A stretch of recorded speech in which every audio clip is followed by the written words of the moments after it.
தினம் அடுத்து வர எபிசோடில் பார்த்தீங்க அப்படின்னா, கதிர் வந்து புதுசா வந்து அவர் ஹோட்டலுக்கு வந்து இடம் பார்க்குறாரு. அப்போ பார்த்தீங்க அப்படின்னா, நெறைய இடம் காமிப்பாங்க. ஆனா, இது எல்லாம் வேணான்னு சொல்லிட்டு ஒரு இடத்த வந்து அவரு ஓகே சொல்லிருவாரு. அந்த இடம் பார்த்தீங்கன்னா, கரெக்ட்டா தனமோட ஆட்டோ ஸ்டாண்ட் பக்கத்தில இருக்கு.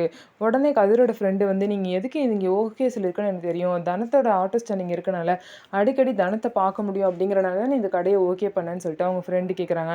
"அதெல்லாம் ஒண்ணும் இல்ல. எனக்கு இந்த இடம் புடிச்சிருந்துச்சு. அதனால தான் நான் ஓகே சொன்னேன்" அப்படின்னு சொல்லிட்டு பார்த்தீங்கன்னா, கதிரும் வந்து சொல்லுவாரு.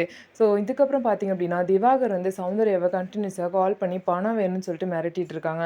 ஸோ சௌந்தர்யா பார்த்தீங்க அப்படின்னா, ரொம்ப நல்லவரா இருக்காரு. இந்த மாரி வந்து சண்முகம், அவர வந்து நம்ம ஏமாத்திட்டு இருக்கோமேன்னு சொல்லிட்டு அவங்களுக்கு குற்ற உணர்ச்சியா இருக்கு. ஸோ இந்த பிரச்சனையிலேருந்து தனம் எப்படி சௌந்தர்யாவ காப்பாத்த போறாங்கன்னு பார்க்கலாம். இதுக்கப்புறம் பார்த்தீங்கன்னா, கதிர் சார் வந்து தனத்துக்கிட்ட லவ்வ சொல்லிட்டாரு. தனம் அப்பதைக்கு வேணான்னு சொல்லிட்டாங்க. இருந்தாலும் அவங்க மனசுக்குள்ள கதிர் சார் இருக்காரா? இல்லையா? என்ன நடக்க போகுது? அப்படின்னு சொல்லிட்டு நம்ம வெயிட் பண்ணி பார்ப்போம். நம்ம வீடியோ உங்களுக்கு பிடிச்சிருந்தா நம்ம வீடியோவ லைக் பண்ணிக்கோங்க.